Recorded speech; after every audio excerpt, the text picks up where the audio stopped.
প্রণাম। বিভক্তিত্ব থেকে আবার চলে এলাম। আজকে স্বামী সম্পূর্ণানন্দর রচনা থেকে খানিকটা অংশ পড়ে শোনাই। শ্রী রামকৃষ্ণের হাসি নিঃসম্বলের সম্বল। আধুনিক যুগের খ্যাতনামা কথাসাহিত্যিক বিভূতিভূষণ বন্দ্যোপাধ্যায়ের মনে আধ্যাত্ম চেতনা শৈশবে প্রকাশ পেলেও ভগবান আছেন এ বিশ্বাস তার দৃঢ় ছিল না।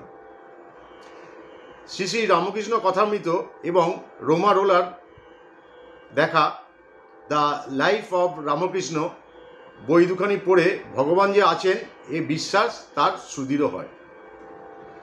তার লেখা সাহিত্যে এরপর থেকে শ্রী রামকৃষ্ণের বাণী উপমা বেশ স্থান পেত। এ সময় তিনি প্রায় বেলুড় মঠে যাতায়াত করতেন এবং বিভিন্ন সাধুদের সঙ্গে মিশতেন।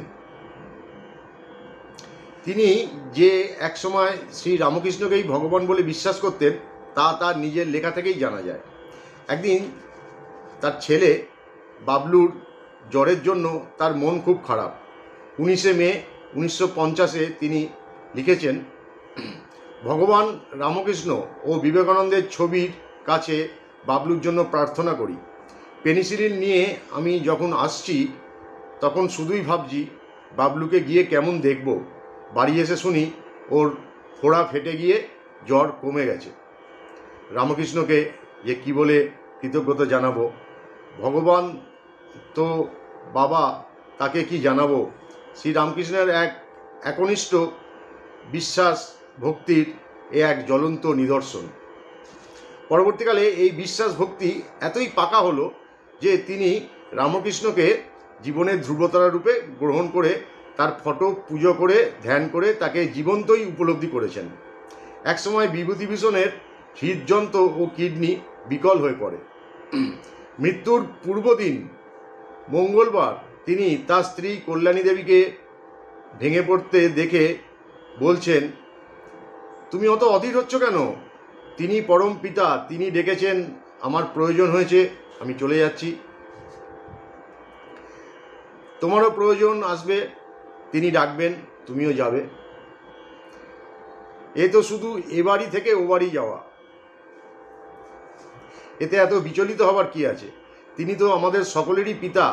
পরের দিন বুধবার বিভূতিবাবুর তার পরিচিত একজন স্বামীজিকে ডেকে পাঠালেন রামকৃষ্ণ মিশন থেকে। বললেন, আর কেন স্বামীজি, নাম শোনান ঠাকুরের। বললেন, আমাদের ওখানকার সম্ভবত বেলুড় মঠে পুরনো মন্দিরে পূজিত বড় তৈলচিত্রখানি, সেই বড় ছবিখানার কথা মনে আছে ঠাকুরের? নিশ্চয়। দুহাত তুলে প্রণাম করলেন বিভূতিভূষণ। এদিন মৃত্যুর পূর্ব মুহূর্তেও তার মুখে ছিল এক অদ্ভুত স্বর্গীয় হাসি। তার শয্যাপাশের ডাক্তারের স্বীকারোক্তি, বহু রোগীর মৃত্যু দেখেছিলাম, এই হাসি কখনো কল্পনা পর্যন্ত করিনি, এই যেন দেবতার হাসি।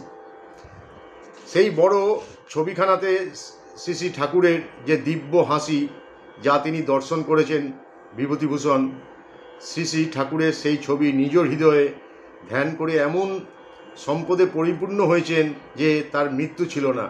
তাই এভাবে জীবনের অন্তিম লগ্নে অবিচল নির্ভয়ে পরম পিতার আহ্বান তিনি তার সহধর্মিণীকে শুনিয়েছিলেন।